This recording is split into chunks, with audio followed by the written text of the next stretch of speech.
الوصول، وأهلا ومرحبا بكم في مطار الملك فهد الدولي بمدينة الدمام، حيث يشير التوقيت المحلي إلى الساعة 4:46، ودرجة الحرارة الخارجية هي 39 درجة مئوية. نجي سلامتكم وراحتكم، نرجو منكم البقاء في مقاعدكم وابقاء أحزمة المقاعد مربوطة حتى تغلق الطائرة تماما وتطفئ إشارة ربط حزام الأمان.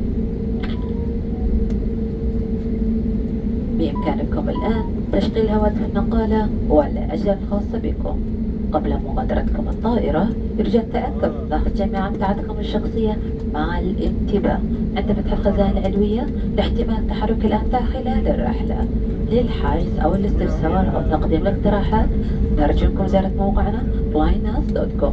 كما يمكنكم الآن تحميل تطبيق طيران الناس الهواتف الذكية من خلال أبل ستور أو بلاي ستور.